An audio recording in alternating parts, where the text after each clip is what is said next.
You're going to pay with coupons." She laughed right in my face, in the middle of the crowded open house, her voice cutting through the chatter of potential buyers. The realtor shifted uncomfortably while my daughter-in-law's friends recorded everything on their phones.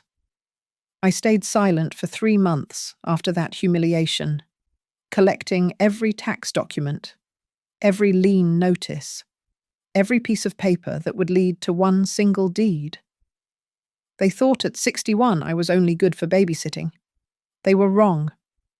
I was old enough to buy the very house they desperately wanted, and young enough to savor every second of their shock when the notary called out the new owner's name. My name is Helen Morris, and at 61 years old, I thought I'd heard every possible variation of polite condescension. But standing in that craftsman house at 214 Birch Street on a crisp October afternoon, watching my daughter-in-law Brianna's perfectly glossed lips curl into that familiar smirk, I realized I'd been wrong. "Mum, you know you can't afford this place, right?" Brianna's voice carried across the crowded living room, drawing eyes from the cluster of young couples examining the original hardwood floors. She wore her usual uniform designer athleisure that cost more than my monthly grocery budget. Blonde hair pulled into a high ponytail that swung when she laughed. "I mean, it's sweet that you're looking, but maybe we should check out some more realistic options." The realtor, a thin woman named Deb, with silver hair and kind eyes, glanced between us uncomfortably. I'd been working with Deb for 3 weeks, touring modest condos and small ranches within my supposed budget. This open house wasn't on our list. I'd simply noticed the sign while driving home from my shift at Pinebridge Community Pantry. "I'm just looking," I said quietly, running my hand along the built-in bookshelf beside the fireplace. The wood was smooth under my fingers, worn soft by decades of use. The afternoon light streamed through the original wavy glass windows, casting golden rectangles across the floor. This house had good bones, solid foundation, intact roofline, the kind of craftsmanship they didn't do anymore. Marcus, my son, emerged from the kitchen with his phone pressed to his ear, probably talking to another investor about another flip. At 38, he'd reinvented himself as a real estate entrepreneur, though I suspected Brianna's father's money had more to do with their success than any particular business acumen. He ended his call and wrapped an arm around his wife's shoulders. "Mom, what are you doing here?" His tone was gentle but patronizing, the way you'd speak to a child who'd wandered into the wrong classroom. "This is way out of your price range. The asking is $350,000 in Cedar Falls, Colorado." That was modest for a 3-bedroom craftsman in the historic district. I'd done the math 100 times with my part-time income from the food pantry and my Social Security. Even with perfect credit, no bank would approve me for 1/3 of that. "I know what it costs," I said, moving toward the kitchen. The cabinets were original, painted over in thick white layers, but the hardware was authentic brass. Someone had updated the appliances, recently stainless steel that looked out of place against the vintage tile backsplash. Brianna followed me, her voice dropping to a stage whisper that somehow carried further than normal speech. "It's just, we don't want you to embarrass yourself. The sellers are only reviewing cash offers or fully pre-approved buyers. You're still renting that apartment on Maple, aren't you? The one with the broken dishwasher." The dishwasher had been fixed 2 months ago, but I didn't correct her.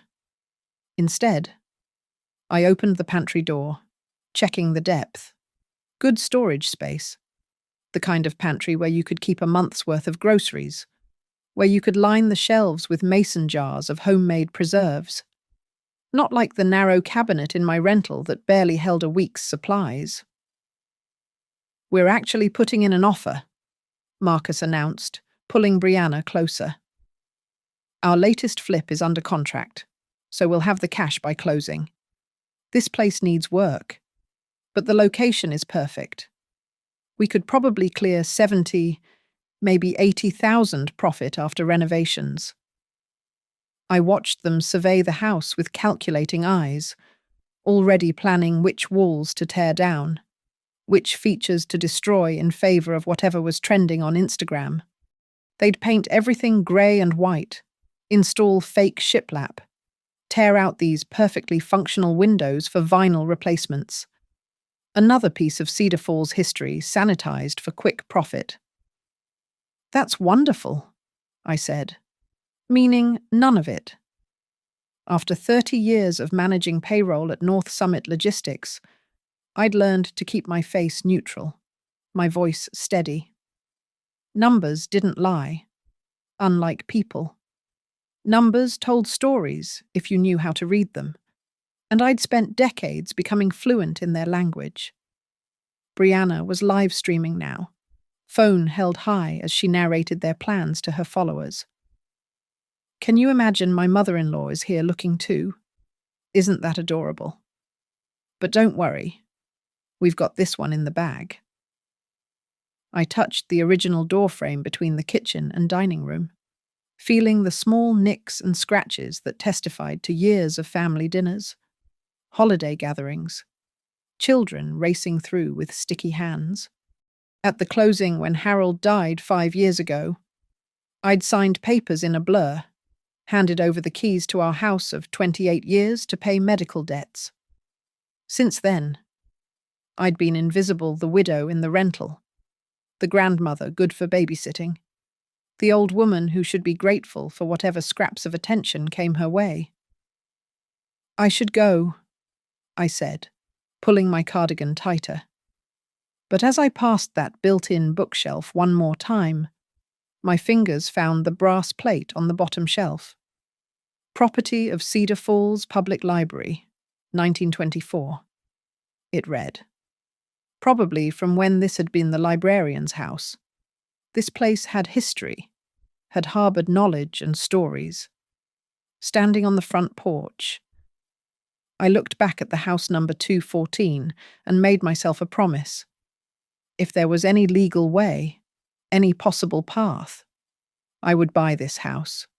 Not for profit, not for Instagram likes, but for the simple dignity of owning something real again. I had 3 months of bank statements in my car, every tax return for the last decade, every pay stub carefully filed. I understood numbers, understood systems. There had to be a way. There always was, if you knew where to look. The Cedar Falls County Records Office occupied the basement of a limestone building that had survived 2 floods and a tornado. Every Tuesday at 10:30 a.m. I volunteered at the food pantry just 3 blocks away, which meant I could slip over during my lunch break without anyone noticing. The clerk, a young man with thick glasses and a nervous habit of clicking his pen, barely looked up when I requested the property records for 214 Birch Street. "Public information," he mumbled, sliding a thick folder across the counter. "Copiers 25 cents a page if you need anything." I settled into a corner table, the fluorescent lights humming overhead, and opened the folder. The deed history went back to 1923, a chain of families who'd lived and loved in those rooms. But the most recent entries made me sit up straighter. The current owner, Robert Hayworth, had inherited the property from his mother in 2019. Since then, he'd accumulated 2 years of unpaid property taxes, $17,432 to be exact. In my 30 years of processing payroll, I'd seen every kind of financial disaster. I knew what those numbers meant. The county would issue a tax lien certificate soon, if they hadn't already. Someone could pay off those taxes, hold the lien, and if Hayworth didn't reimburse them within the redemption period, they could foreclose. It was all perfectly legal, outlined in Colorado Revised Statutes, Title 39. Excuse me? I approached the clerk again. Could you tell me where I'd find information about tax lien sales? He clicked his pen 3 times. Second floor, treasurer's office. Ask for Evan Doyle. Evan Doyle turned out to be a patient man in his 50s with a coffee stain on his tie and a willingness to explain processes that most people found tedious.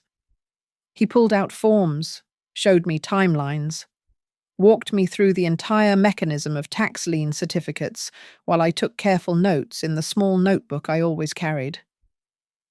The lien on that Birch Street property is actually scheduled for the next batch, he said, checking his computer. Sale date is November 15th. Minimum bid would be the back taxes plus interest and fees, probably around $19,000 total. But Mom, I should warn you, these sales can get competitive. Investors usually snatch them up quick. November 15th, 3 weeks away. I thanked Evan and walked back to my car, mind racing through calculations. My savings account held $8,000, Harold's life insurance minus funeral costs, minus 5 years of careful spending. My 401k from North Summit had another $18,000, though withdrawing it would trigger penalties.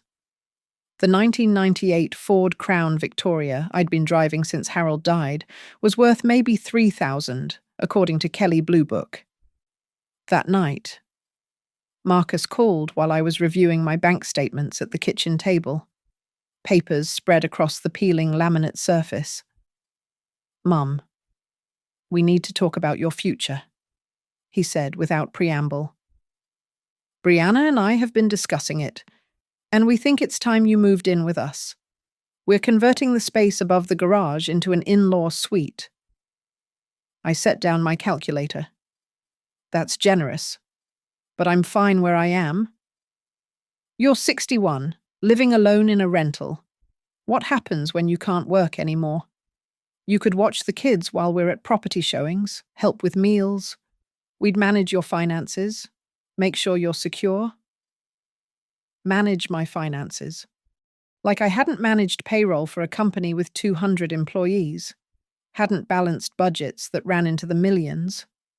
But to Marcus, I was just his aging mother who needed supervision. I'll think about it, I said, which satisfied him enough to end the call. The next morning, I drove to First National Bank and spoke with a loan officer about home equity lines of credit, personal loans, any option that might help. But without a house to leverage, without a full-time income, every door closed. The loan officer, barely older than Marcus, suggested I consider a reverse mortgage, apparently not understanding that you need to own a home first.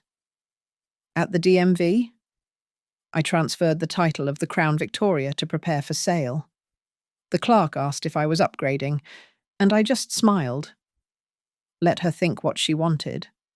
The car sold within a week to a college student who paid $2,800 in cash, counting out $100 bills on my kitchen table like we were conducting some illicit deal rather than a simple used car sale. On November 1st, I opened an LLC, Birch Lantern Holdings, named for the old gas lantern still hanging on the front porch of 214 Birch Street. The lawyer who helped me file the paperwork charged $300 and assured me everything was completely legal, though he raised an eyebrow when I paid in cash. Investment property, he asked. Something like that. I withdrew my 401k, accepting the 30% penalty with the stoicism of someone who'd already lost more than money could measure. After taxes and penalties, I had $12,000. Combined with my savings and the car sale, I had $23,800, more than enough for the minimum bid. with money left for any additional fees. The morning of November 15th. I sat in my car outside the county administration building at 7:45 a.m., watching investors arrive in their Mercedes and BMWs. They carried leather portfolios and spoke into Bluetooth earpieces about ROI and cap rates. I carried a manila folder with a cashier's check and a determination they couldn't see. Inside the auction room, I recognized one face, Brianna's father, Tom, a man who owned half the rental properties in Cedar Falls. He nodded at me with vague recognition, probably wondering what the babysitter was doing there. When the auctioneer called out the Birch Street property, 5 paddles went up. Tom bid $20,000 immediately. Another investor countered with 21. I raised my paddle 22. The room seemed to pause, probably wondering who this grey-haired woman in a Walmart cardigan thought she was. Tom went to 23. I bid 23.5. At 24,000. Tom shrugged and moved on to the next property. He had dozens of investments. This was just another number on a spreadsheet. The auctioneer's gavel came down, and suddenly Birch Lantern Holdings owned a tax lien certificate for 214 Birch Street. The clock started ticking. Robert Hayworth had 6 months to pay me back with interest. If he didn't, I could begin foreclosure proceedings. 6 months to wait. 6 months to pretend everything was normal while holding this secret that could change everything. I filed the certificate in my safety deposit box and went back to serving meals at the food pantry, smiling at the same smile I'd worn for 30 years. But now, behind that smile, numbers were adding up in my favor for once. The steakhouse Marcus chose for our monthly family dinner glowed with amber light and smelled of garlic butter and charred meat. Brianna had already ordered a bottle of wine I knew cost more than my weekly groceries, pouring herself a generous glass while scrolling through her phone. The kids were with her mother, which usually meant Marcus wanted something. "Mum, we need you to sign something," he said before the appetizers arrived, pulling a folder from Brianna's designer bag. "It's just a formality." I opened the folder to find a co-signer agreement for a $300,000 loan. The property address was one I didn't recognize, somewhere on the north side where the new developments were going up. "It's our next flip," Brianna explained, not looking up from her phone. "We found this amazing property, but the bank wants additional assurance. Tom, my dad, he's already invested in 3 other projects right now, so we thought family should stick together." I read through the document carefully, a habit from my payroll days. The terms would make me equally liable for the entire loan amount. If they defaulted, the bank would come after my assets, not that they knew I had any worth pursuing. "I can't sign this," I said, closing the folder. Marcus's fork stopped halfway to his mouth. "What do you mean you can't, Mom? We're offering you a chance to be part of something. When we flip this place, we could even cut you in on a percentage." "What percentage?" I asked, though I already knew the answer wouldn't matter. "Well, we haven't worked out the details," he stammered. "But family helps family, right?" Brianna finally looked up, her eyes narrowing. "You know, most parents would jump at the chance to help their children succeed. My dad never hesitates." "Your dad has different resources than I do," I said, cutting into my salmon with precise movements. "I'm sorry, but I can't take on this liability." The silence stretched until the waiter nervously refilled our water glasses. Marcus's jaw worked the way it had when he was 10, and I'd refused to buy him the expensive sneakers all his friends had. "You have savings," he said quietly. "I know you got something from Dad's life insurance. You're just being selfish." The word hung between us like a blade. Selfish. After years of 12-hour shifts to pay for his college, after sleeping in hospital chairs during Harold's chemo, after babysitting their kids every time they needed a free night out. "The Birch Street house is getting multiple offers," Brianna announced, changing tactics. "We're going in at $375, all cash. The sellers are reviewing everything Monday. It's going to be gorgeous when we're done with it. We're thinking of calling it the Birch House Revival for our social media." She pulled up her phone, showing me a digital mock-up of their plans. They'd gutted everything authentic. The built-in bookshelf was gone, replaced with floating shelves. The original hardwood was covered in grey vinyl planks. The kitchen had become a white box with a massive island where the pantry used to be. "What do you think?" Marcus asked, his tone suggesting reconciliation. "I think you're destroying everything that makes it special," I said, before I could stop myself. Brianna laughed, the sound sharp as breaking glass. "Mum, with all due respect, you've been living in rentals for 5 years. What would you know about making a house special? Some of us actually have vision. Some of us see potential where others just see old wood and outdated fixtures. You know what I see." I set down my fork carefully. "I see people who know the price of everything and the value of nothing." Marcus's face reddened. "That's rich, coming from someone who can't even afford to fix their own car's transmission." I'd fixed the transmission 2 months ago, paying cash at a shop across town where they wouldn't recognize me.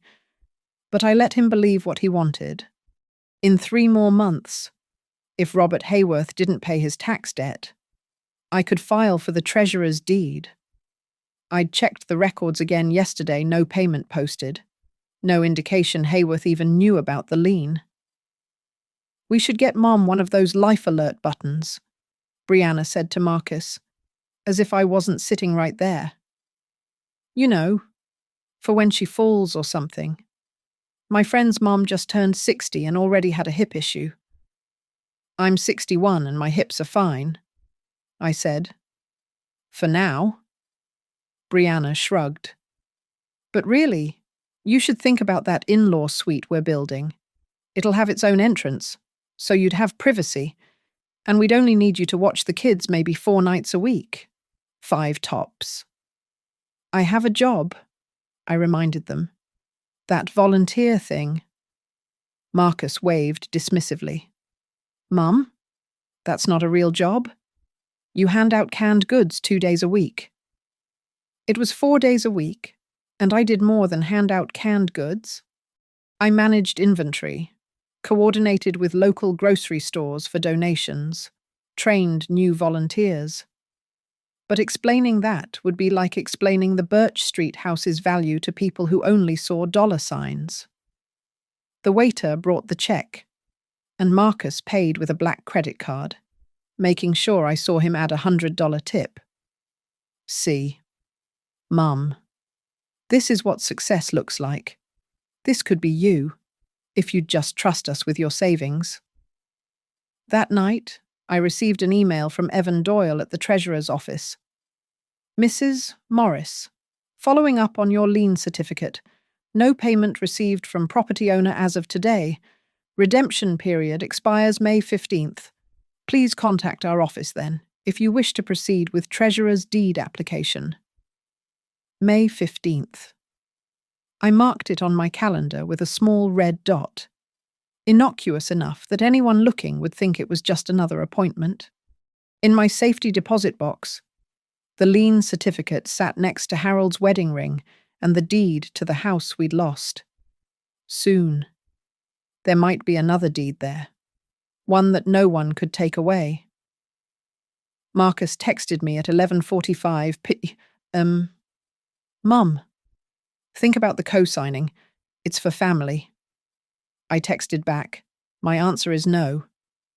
He didn't respond, but Brianna posted on Facebook 5 minutes later, Some people are too stuck in the past to see the future. Grateful for my real supporters.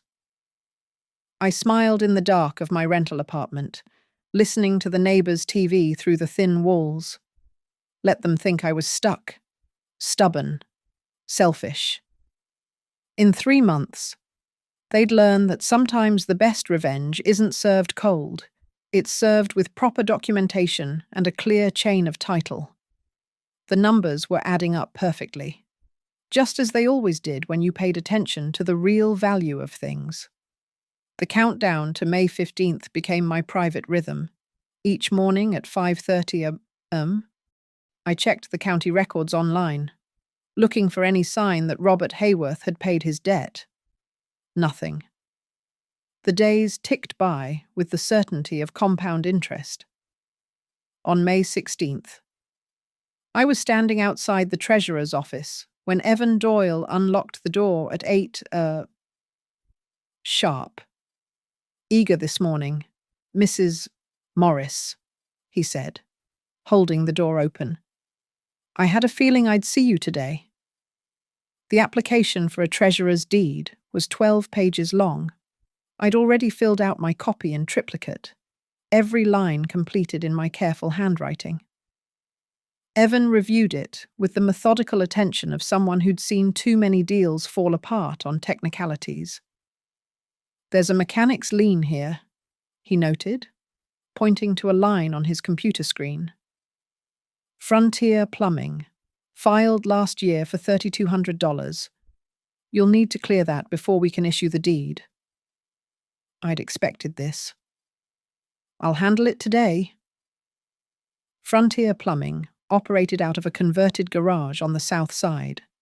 The owner, Pete Frontier, had grease under his fingernails and the tired look of a small business owner drowning in paperwork. When I offered to pay the lien in full, cash, he nearly dropped his coffee mug. "Hayworth said he'd pay me 2 years ago," Pete muttered, pulling out a crumpled folder. "You buying the place?" "Something like that." He counted the $3,200 bills twice, then signed the lien release with a flourish. "Good luck with that house. Hayworth let it go to hell after his mum died." My next stop was Riverbend Title Company, where I needed to ensure no other claims existed against the property. The title search cost $800, but it came back clean, except for the mechanic's lien I'd just cleared. The clerk, a young woman with purple highlights in her hair, seemed impressed by my organization. "You've done this before," she said. Not quite a question. "I've learned to be thorough."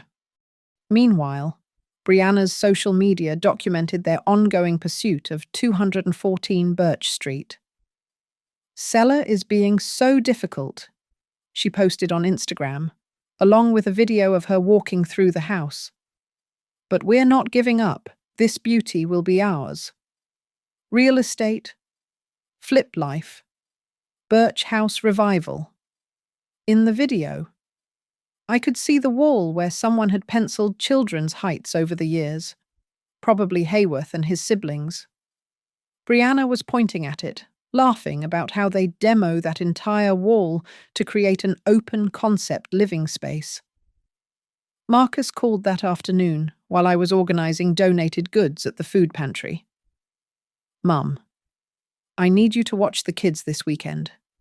Brianna and I have to meet with the seller's agent about Birch Street. They're being weird about our offer." "I'm busy this weekend," I said, which was true. I had an appointment with Riverbend Title to set up the escrow account for future repairs. "Busy with what?" His tone carried that familiar edge of disbelief. "Mum, this is important. This deal could set us up for the next year."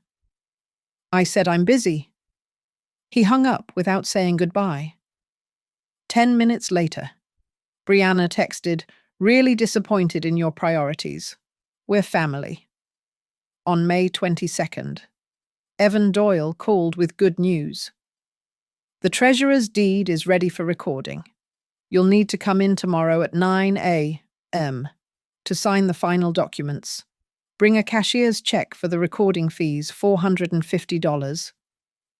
That night, I couldn't sleep. I sat at my kitchen table, reviewing every document in my folder.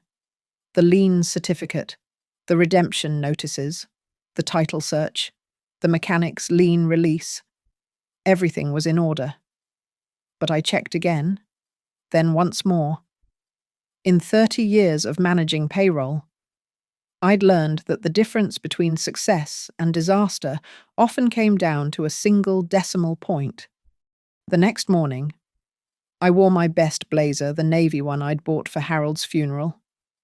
At the county clerk's office, I signed my name with the same pen Harold had given me for our 25th anniversary. Helen Morris, Managing Member, Birch Lantern Holdings, LLC. The clerk stamped the deed with a heavy thud that echoed in the marble hallway. Recording number 2024-9, she announced. Congratulations, you're the owner of record. I sat in my car for 20 minutes, staring at the stamped deed. After 5 years of renting, of being dismissed and overlooked, I owned a house. Not just any house, the exact house my son and daughter-in-law were so certain I could never afford. The locksmith I'd called was already waiting when I arrived at 214 Birch Street. He was an older man who didn't ask questions, just changed every lock with quiet efficiency. $70 per lock, 4 locks total. I paid in cash and pocketed all 6 sets of keys. Inside, the house was musty but solid. Hayworth had left furniture, a couch with stuffing coming out, a dining table with one broken leg, boxes of what looked like his mother's belongings. I walked through each room, making notes. The plumbing worked. Though the water ran brown at first, the electricity was off. But the wiring looked intact. The roof had a few missing shingles, but no major leaks. In what must have been Mrs. Hayworth's bedroom, I found a photo album on the dresser, pictures of the house from the 1950s, when the trees were saplings and the porch paint was fresh, pictures of children playing in the yard, of Christmas dinners in the dining room, of a young couple painting that same kitchen cabinet I'd admired. My phone buzzed with a text from Marcus. Mom, the seller accepted someone else's offer on Birch Street. Some cash buyer swooped in at the last minute. Brianna is devastated. I texted back, I'm sorry to hear that. 3 dots appeared as he typed, then disappeared. Finally, we're going to find out who bought it. Tom has connections at the county. Nobody undercuts us like this. I slipped the phone back into my pocket and continued my walkthrough. In the basement, I found old storm windows that could be restored. Original hardwood flooring stored in neat stacks. Even the old brass hardware that someone had removed but not discarded. Mrs. Hayworth had preserved pieces of the house's history, perhaps hoping someone would value them. By 4:30 p.m., I'd arranged for the utilities to be transferred to Birch Lantern Holdings. The deposits ate into my remaining savings, but by tomorrow, the house would have power and water. I scheduled a cleaning service for the weekend, another $300, and contacted a hauling company about removing Hayworth's abandoned belongings. Standing on the front porch as the sun set, I touched that brass library plate again. The house was mine now, legally and completely, but I wouldn't say anything yet. Let Marcus and Brianna exhaust themselves trying to discover the mysterious buyer. Let them rant about unfair cash offers and insider dealings. The best part of revenge, I was learning, wasn't the final reveal. It was this moment standing in the doorway of a house nobody thought you could afford, holding keys nobody knew you had, planning a future nobody believed you deserved. Tomorrow, Brianna would probably post another video complaining about losing their house. But tonight, 2:14, Birch Street belonged to Helen Morris, and that was enough. The doorbell rang at 7:15 p.m. on a Thursday evening while I was sorting through bills at my rental apartment's kitchen table.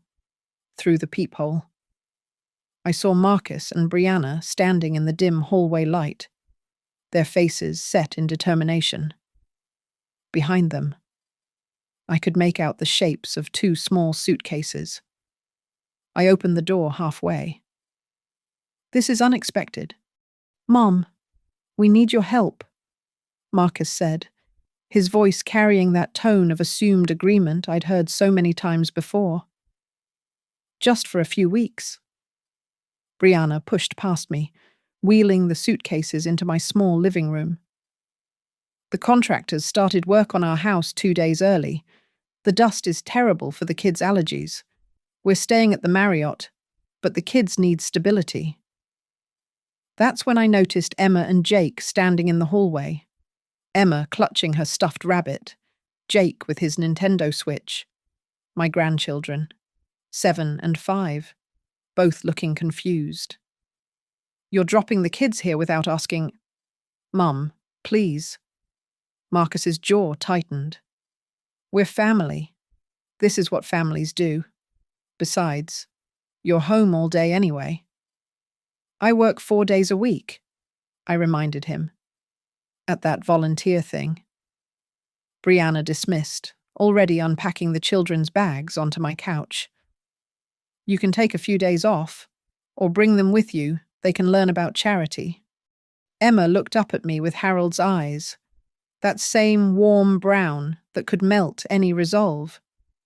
But this wasn't about the children. This was about boundaries, about respect, about not being treated like an on-call service. "I can watch them tomorrow," I said carefully, "but you need to make other arrangements after that." Marcus's face darkened. "Other arrangements. These are your grandchildren, whom I love very much, but you can't just drop them off without discussion, without planning." Brianna pulled out her phone, started recording. "I want this on record. You're refusing to help with your own grandchildren during an emergency. Is it an emergency, or did you know the contractors were starting and figured I'd be available?" The silence stretched until Jake tugged on my sleeve. "Grandma, do you not want us here?" My heart cracked. I knelt down to his level. "Of course I want you here, sweetheart. I'm just talking to your parents about planning."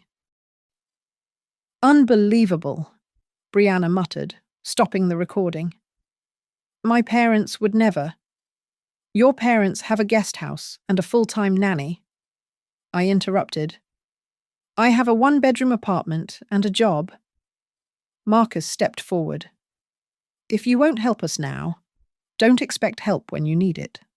When you're older, when you can't manage alone." "I'm 61, not 91. And I've been managing alone for 5 years." "Because you're too proud to accept help." His voice rose, and Emma pressed closer to her rabbit. "You won't sign loan documents to help us invest. You won't move in with us. You won't even watch your grandchildren without making it a federal case." "Marcus." My voice stayed level, a skill honed through decades of dealing with angry employees disputing their paychecks. "I've watched your children over 200 times in the last 3 years. I've never asked for payment, never complained when you were hours late, never said no to a real emergency. But this isn't an emergency. This is you assuming I have nothing better to do." Brianna laughed, sharp and bitter. "What could you possibly have to do that's more important?" I thought about 214 Birch Street, where I'd spent the morning meeting with an electrician about updating the panel, where I'd scheduled a plumber for next week to check all the fixtures, where I was slowly, carefully, bringing a house back to life with my own hands and my own money. My life, I said simply. I have my own life. Marcus grabbed the suitcase handles. Come on, kids. Grandma doesn't want you here. That's not what I said. It's what you meant. He wouldn't look at me. We'll figure it out ourselves. We always do. Emma started crying quietly, and Jake looked confused. I wanted to gather them both in my arms, but Marcus was already herding them toward the door. You're going to regret this, Brianna said, her voice low and venomous. When you're alone in some nursing home, when you need someone to care about you. Remember this moment. Remember choosing your pride over your family. I'm choosing self-respect, I corrected. There's a difference. Marcus turned at the doorway. Dad would be ashamed of you. The words hit like a physical blow, but I kept my face neutral. Harold would have understood. Harold, who'd worked 16-hour days, but always called before bringing home unexpected dinner guests. Harold, who'd taught me that love meant respect, not assumption. Your father, I said quietly, never once treated me like an employee. He treated me like a partner. Marcus's face went red, then white. He left without another word, pulling the children behind him. Emma waved goodbye around his legs, and I waved back, my heart breaking for them, not for their parents. 20 minutes later, my phone exploded with notifications. Brianna had posted on Facebook, "Some people show you who they really are when you need them most. Grateful for real family who step up without being asked twice." The comments poured in, friends and strangers alike, condemning the unnamed grandmother who'd turned away her own grandchildren. Tom, Brianna's father, wrote, "You always have us, sweetheart. Family first. Always." I turned off my phone and drove to Birch Street. In the quiet of my house, I sat on the floor of the empty living room and cried. Not from regret, but from exhaustion. From the weight of always being expected to give without question, to shrink myself to fit others' needs. The next morning, I changed every password on my accounts, removed Marcus as my emergency contact at the doctor's office, and updated my will to leave everything to a trust for Emma and Jake's education, accessible only when they turned 25. At 6 a.m. On Friday, I set my alarm for my regular shift at the food pantry, laid out my clothes for the day, and placed the folder with the deed to 214 Birch Street in my purse. Soon enough, they'd know what I'd been doing with my time. Soon enough, they'd understand that a woman they'd dismissed as useless had outmaneuvered them at their own game. But not yet. First, I had a house to restore and a life to reclaim, one boundary at a time. The county administration building smelled of old paper and floor wax at 9:14 a.m. on Friday, May 31st. I stood at the recording desk, watching the clerk's stamp come down on the deed transfer with a satisfying thud. The sound echoed in the marble hallway like a gavel declaring justice. Instrument number 2024-05589 has been officially recorded, the clerk announced, sliding the certified copy across the counter. Birch Lantern Holdings, LLC is now the owner of record for 214 Birch Street. I ran my thumb across the raised seal, feeling the indentations that made it official. After she made 3 certified copies, I slipped them into a hard leather portfolio, not the manila folder I'd been carrying, but a professional case I'd bought specifically for this moment. The weight of the pen felt significant as I signed the final recording documents, each letter of my name. Helen Morris.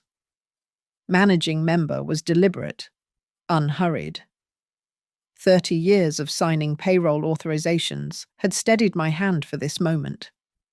Outside, the morning sun cast sharp shadows across the courthouse steps.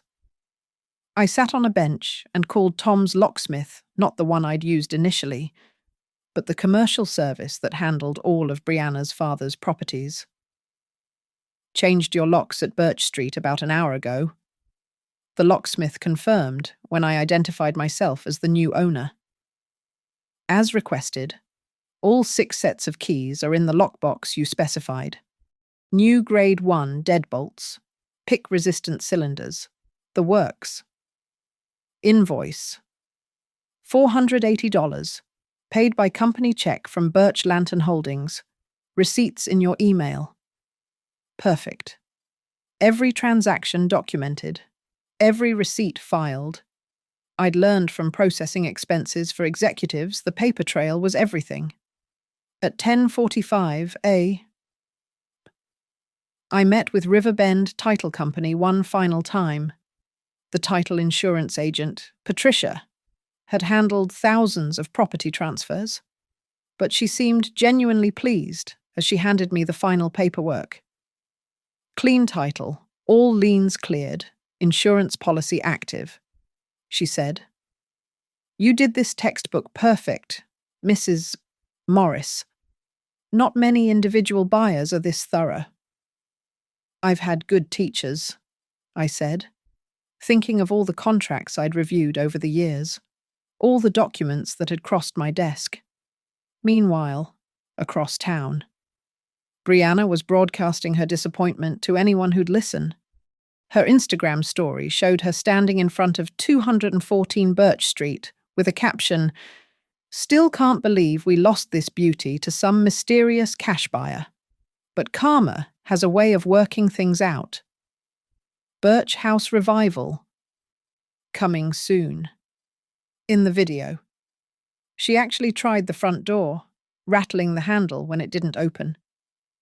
Looks like the new owner changed the locks already. Rude much. Marcus had texted me 3 times that morning, not about the house, but about the weekend. Mum, reconsidered about watching the kids. We really need this break. I didn't respond. Instead, I drove to Birch Street and parked across the street, watching my house in the rearview mirror. The morning light caught the wavy glass windows, making them sparkle like water. The brass numbers, 214, gleamed after my careful polishing yesterday. At 11:30 I saw what I'd been waiting for. Brianna's white Range Rover pulled up, followed by Tom's Mercedes. They stood on the sidewalk, Brianna gesticulating wildly while Tom made phone calls. I could see him reading the property records on his phone, his face growing increasingly frustrated. They tried to peek through the windows, but I'd installed temporary paper shades. Tom walked the property line, probably looking for survey markers or some legal technicality to exploit. Finding nothing. He made more calls, his voice carrying across the quiet street, though I couldn't make out the words. After 20 minutes, they left. I waited another 10, then used my new keys to enter my house. Inside, the afternoon light filled the empty rooms with golden warmth. I'd had the electricity restored yesterday, and the old fixtures cast familiar shadows on the walls. In the kitchen, I ran my hand along the original cabinets, feeling the layers of paint that told stories of previous owners' attempts at renovation. My phone buzzed. Tom had sent me a text. Of all things, Helen, this is Tom Richardson. I heard you were at the county building this morning. If you know anything about the Birch Street property, I'd appreciate a call. There may have been some irregularities in the sale. Irregularities. I almost laughed. Everything had been completely legal, every step documented and verified. But Tom wasn't used to losing. especially not to someone he'd dismissed as irrelevant. I texted back, "I don't know what you mean. I was recording some personal documents." 3 dots appeared and disappeared several times before his response. "My daughter is very upset about losing that house. If you hear anything about the new owner, I'm prepared to make a generous offer. I'll keep that in mind." At I met with the plumber I'd hired to inspect the pipes. He was a young man, licensed and insured, who didn't recognize me from any connection to Marcus or Brianna's world. "Pipes are old, but solid," he reported after an hour in the basement. "Whoever built this place didn't cut corners. You'll want to replace the water heater soon. But otherwise, you're in good shape." I paid him in check from Birch Lantern Holdings, adding another receipt to my growing file. Every dollar spent was documented, every improvement catalogued. When the time came for revelations, I wanted my paper trail to be unassailable. That evening, as I sat in my rental apartment reviewing the day's receipts, I thought about Marcus's words. "Dad would be ashamed of you." But I knew better. Harold had always said I had a gift for seeing patterns others missed, for understanding the stories numbers told. He would have admired the elegant simplicity of acquiring the house through tax liens, would have appreciated the careful documentation, the patient waiting.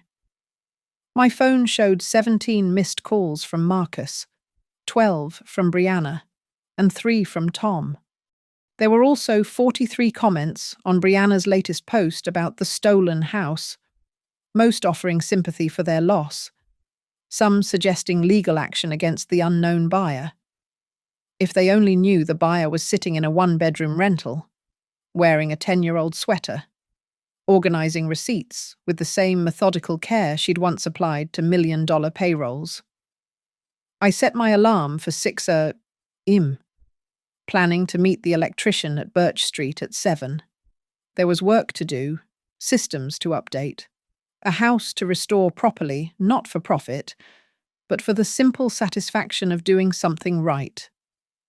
The deed lay in my safety deposit box now, but I kept one certified copy in my purse. Soon enough, I'd need it. Soon enough. The moment would come when Brianna would laugh at me one more time, and I'd have the perfect response. But not yet. First, let them exhaust themselves searching for the mysterious buyer. Let them spin theories and make accusations. The foundation of good revenge, like the foundation of that craftsman house, required patience and solid structure.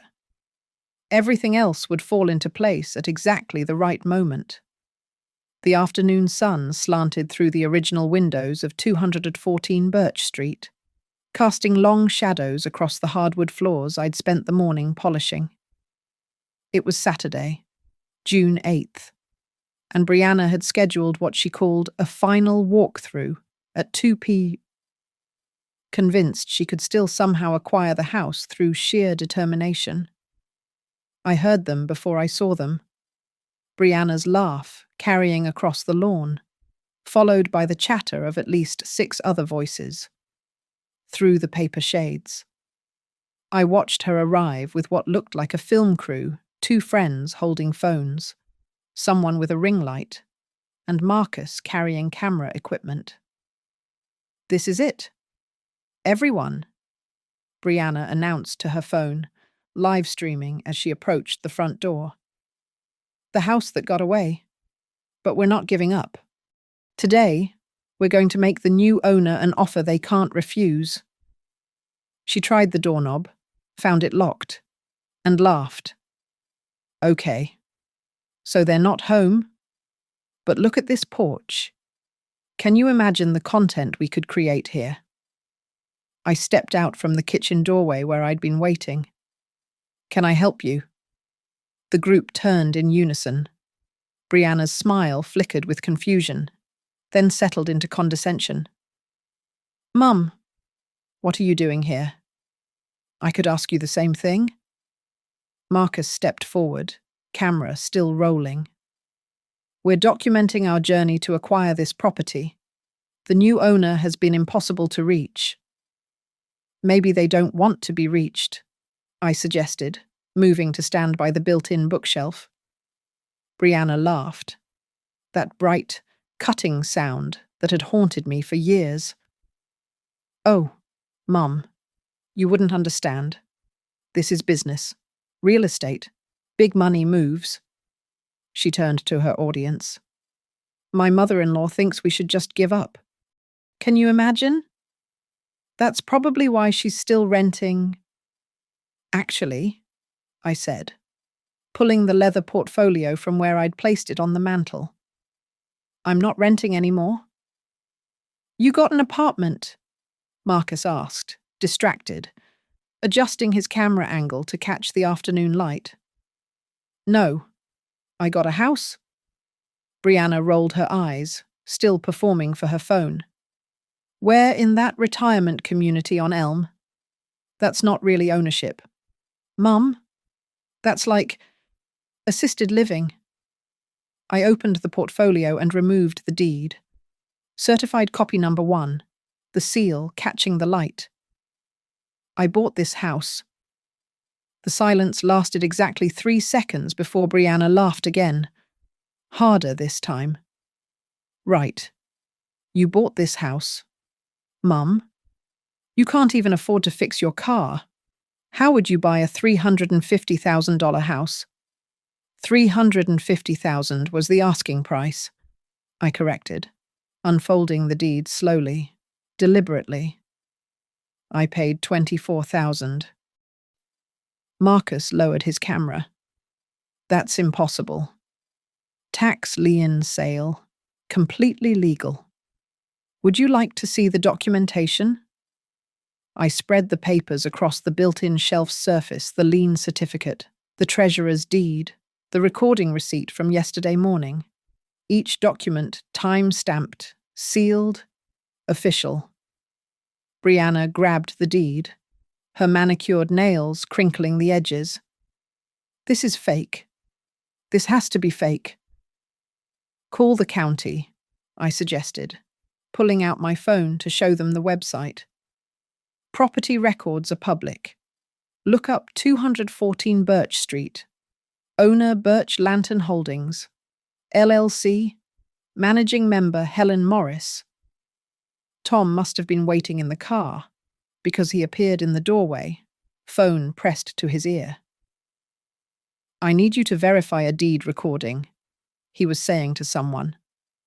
Instrument number 245589. While he talked, Brianna's friends had gone silent, their phones still recording, but now capturing something very different from what they'd expected. One of them whispered, "Is this really happening?" Marcus sank into the window seat, his face pale. Mum, where did you get $24,000? From being good with numbers, I said simply. From 30 years of understanding how money really works, not just how to flip it for quick profit. Tom ended his call, his expression unreadable. The deed is legitimate. Filed May 31st, 9:14 a.m. But we had a contract. Brianna's voice rose to near shriek. We were in negotiations. With Robert Hayworth, I pointed out, who lost the property to tax foreclosure in May. You were negotiating with someone who no longer owned the house. You knew, Marcus said suddenly, understanding dawning in his eyes. You knew we wanted this house, and you bought it out from under us. I bought it in November, I corrected, at a public auction that anyone could have attended. I bought the lien and waited the legal redemption period. Everything completely above board. Brianna spun toward me, her phone forgotten. This is about us not letting you watch the kids, isn't it? You're being petty. No, I said, keeping my voice level.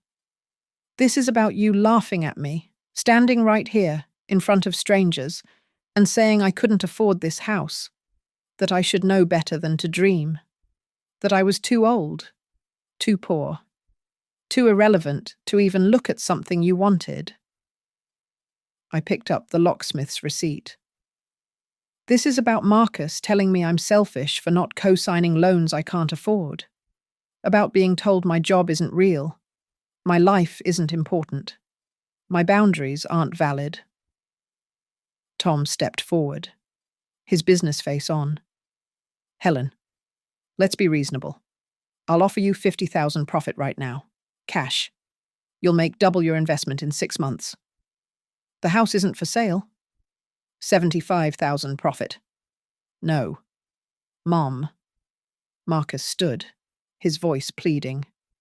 We had plans. We were going to flip this house, make enough to finally get ahead.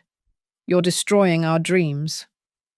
No, I said, gathering my documents back into the portfolio. I'm living mine. For the first time in 5 years, I own something. Something real. Something mine. Something no one can take away because they think they deserve it more. Brianna's friend with the ring light spoke up tentatively. Mrs. Morris. That was kind of badass. Brianna whirled on her. Shut up. Megan. But Megan continued. No, seriously. She bought a house for $24,000 using tax laws. That's actually brilliant. It's theft, Brianna shouted. It's business, Tom corrected quietly, and I could see him recalculating, seeing me not as Marcus's irrelevant mother, but as someone who'd outmaneuvered him. Completely legal business. I moved toward the door. You all need to leave now. You're trespassing on private property. Mom, please, Marcus started. Every time you visited my apartment, you commented on how small it was, how sad, how I should be grateful for your offer of a converted garage. I opened the front door wider. Now I have 3 bedrooms, 2 bathrooms, and original hardwood floors, and you're not welcome here without an invitation. Brianna stood frozen, her phone still recording, capturing her own humiliation. You did this to hurt us. No, I said, thinking of the morning sun in the kitchen, the quiet evenings I'd spend reading in the living room, the garden I'd plant in the backyard. I did this for me. You being hurt is just incidental. The moment stretched like pulled taffy, everyone frozen in tableau as if waiting for someone else to move first. Brianna's phone was still recording, still broadcasting this reversal to hundreds of her followers who'd tuned in to watch her triumph. You can't do this, she whispered. But the fight had gone out of her voice. I set the key ring on the mantel 6 sets, all brand new, all mine. I already have.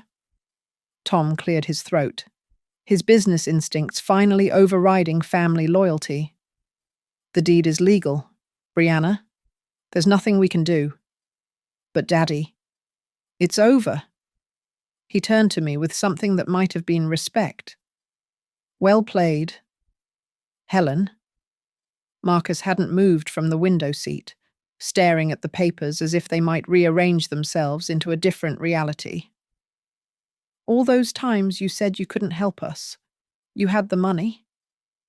I had $24,000 that I scraped together by selling my car, cashing out my 401k with massive penalties, and emptying my savings. I corrected. Money I could have lost if Hayworth had paid his taxes. It wasn't help, it was investment. My investment. My risk. We're your family, he said weakly. Yes. And families should respect each other's boundaries. They should celebrate each other's successes. They shouldn't assume ownership of each other's resources or time. Megan, the friend with the ring light, had lowered her equipment and was typing rapidly on her phone. "Mrs. Morris is trending," she announced. "The live stream has 12,000 viewers." Brianna grabbed for Megan's phone, but Megan stepped back. "They're calling you a legend, Mrs. M. Grandma's revenge is already a hashtag." "I don't care about hashtags," I said. "I care about having my home. Now please, all of you, leave." Tom was the first to move, his hand on Brianna's elbow. "Come on. There's nothing more to do here." "This isn't over," Brianna said, but she let him guide her toward the door. "You'll need us eventually. When you're older, when you can't maintain this place." "I maintained a payroll system for 200 employees for 30 years. I interrupted. "I think I can handle one house." Marcus finally stood, his face a mix of anger and something else, maybe shame. Maybe just surprise that his invisible mother had become suddenly, undeniably visible. "The kids will wonder why they can't visit Grandma's new house." "They can visit," I said. "When you call first and ask politely, when you teach them to respect other people's property and time, when you stop using them as leverage." One by one, they filed out. Brianna's friends scattered to their cars, probably already uploading their footage, turning my private victory into public content. Tom's Mercedes pulled away first, followed by Brianna's Range Rover. Marcus lingered on the porch for a moment. "Mom," he said quietly, "how long were you planning this?" "Since the day your wife laughed at me for daring to want something beautiful." He nodded slowly, then walked to his car without another word. When they were gone, when the street was quiet again, I locked the door and leaned against it. The house settled around me with small creaks and sighs, the sound of old wood adjusting to new ownership.